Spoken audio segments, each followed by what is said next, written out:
মক্কা নগরীর বৈশিষ্ট্য, মক্কা নগরীর মর্যাদা কোরআনের মধ্যে হাদিসের মধ্যে কি পরিমাণে এসেছে। এক নম্বর বৈশিষ্ট্য মক্কা নগরীর মর্যাদার কথা হাদিসের মধ্যে এসেছে, এই নগরীটাকে আল্লাহ তাআলা সবচাইতে বেশি সম্মানিত করেছেন। গোটা পৃথিবীর মধ্যে যত জনপদ আছে সবচাইতে বেশি সম্মানিত জনপদের নাম হলো মক্কা নগরী।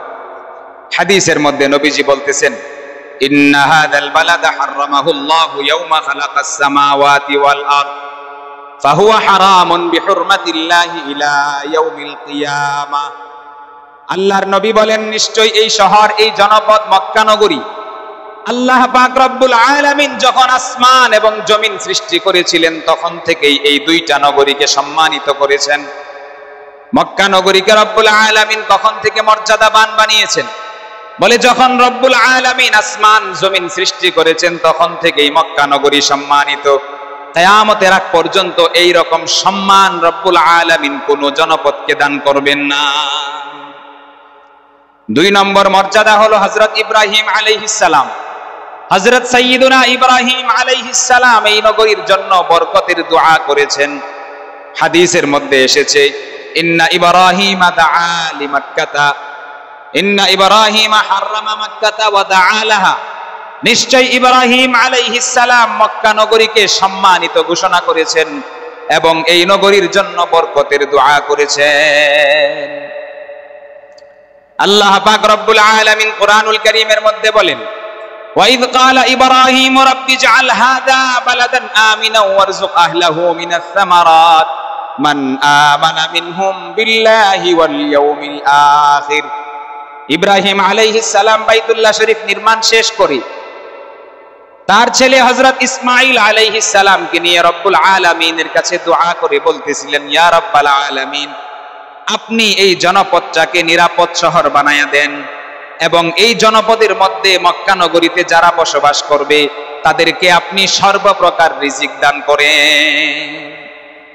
এই কারণে দেখা যায় মক্কা নগরীতে আন সিজনে সব ফল পাওয়া যায়। যখন এই ফলের মৌসুম মক্কা নগরীতে নাই, অন্য কোথাও নাই, তখনও মক্কা নগরীতে ওই ফলগুলা পাওয়া যায়। অন্য কোনো দেশে পাওয়া যাচ্ছে না, কিন্তু মক্কায় পাওয়া যায়। বলে এটা কিসের বদৌলতে পাওয়া যায়? সাইয়্যিদুনা হযরত ইব্রাহিম আলাইহিস সালাম বরকতের দোয়া করেছিলেন, আল্লাহ তাআলা সেই দোয়া কবুল করেছেন, যার কারণে মক্কা নগরীর লোকজন সারা বছর আন সিজনি, আন মৌসুমি ফল তারা পেয়ে থাকে।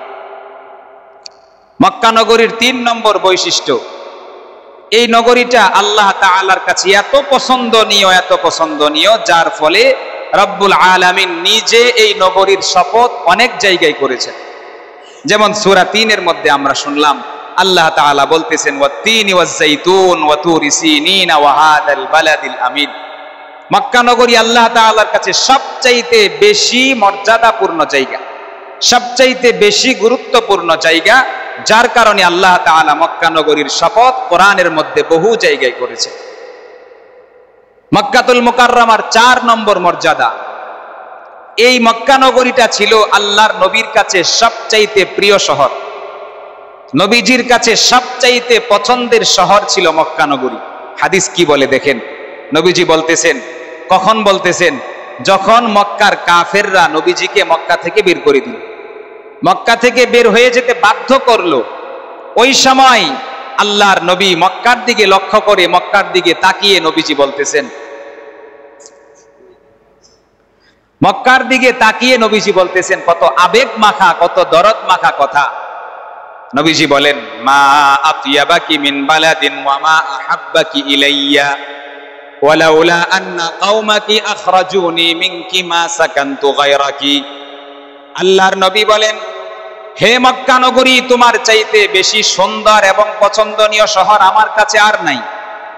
তোমার মতো সুন্দর এবং পছন্দের শহর আমি নবীর কাছে দ্বিতীয় কোনো শহর নাই।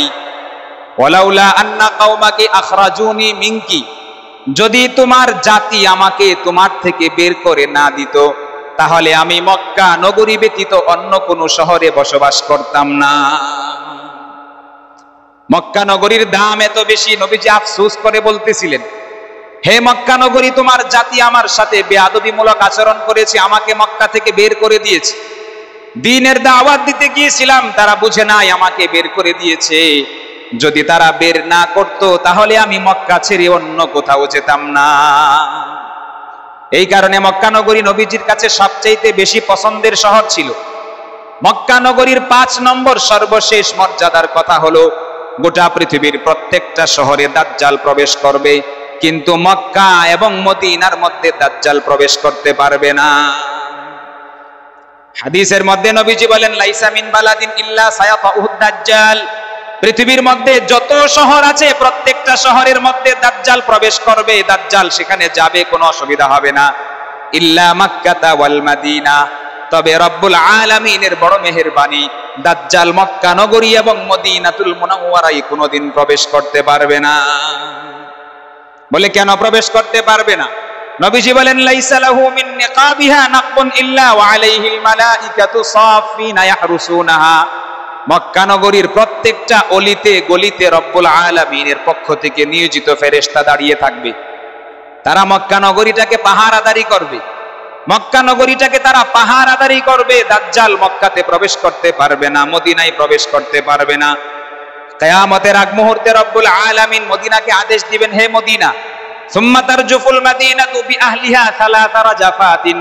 আল্লাহ তাআলা মদিনাকে বলবে, তুমি 3টা ঝাঁকুনি দাও। মদিনাকে রব্বুল আলামিন বলবেন, তুমি 3টা ঝাঁকুনি দাও, ভূমিকম্প সৃষ্টি হও। মদিনার মধ্যে 3টা কম্পন সৃষ্টি হবে কিয়ামতের আগ মুহূর্তে। তখন রব্বুল আলামিন ওই ভূমিকম্পের মাধ্যমে প্রত্যেকটা কাফির মুশরিককে মদিনা থেকে বের করে দিবে। মক্কা এবং মদিনায় কেউ থাকতে পারবে না যারা বিধর্মী, যারা কাফের, যারা দাজ্জালের অনুসারী। দাজ্জাল সহ দাজ্জালের অনুসারী মক্কা এবং মদিনায় থাকতে পারবে না। এটাই হলো মক্কা নগরীর অন্যতম শ্রেষ্ঠত্ব। আল্লাহ পাক রব্বুল আলামিন মক্কা নগরীকে এতটা মর্যাদাবান বানিয়েছে। 2 নম্বর শহরের নাম হলো মদিনাতুল মুনাওয়ারা। হজের কাজ শেষ করে হাজী সাহেবগণ মদিনায় যান। মদিনাতুল মুনাওয়ারার পূর্ব নাম ছিল ইয়াসরিব। মনে রাখবেন, মক্কা এবং মদিনার মধ্যে সবচাইতে বড় পার্থক্য হলো মদিনার মানুষগুলোর মেজাজ একটু হট। মক্কা নগরীর মানুষের মেজাজ একটু হট, একটু গরম, আর মদিনার মানুষগুলো ঠান্ডা মেজাজের। বলে কেন? মদিনাতুল মুনাওয়ারায় কে শুয়ে আছেন? তাজদারে মদিনা জনাবে মুহাম্মদ মুস্তাফা সাল্লাল্লাহু আলাইহি ওয়াসাল্লাম মদিনার বুকে শুয়ে আছেন। এই কারণে মদিনার আবহাওয়া ঠান্ডা, মদিনার মানুষের মেজাজ ঠান্ডা, মদিনার ফলমূল সবচাইতে বেশি সুস্বাদু, মদিনার মধ্যে উর্বর জমি, সব জায়গায় ফলন বেশি হয়। বলে কেন? এটা সব নবীজির বরকত। মদিনা ও মক্কা থেকে কোনো অংশে কম নয়। এই 2টা শহর নবীজির শহর।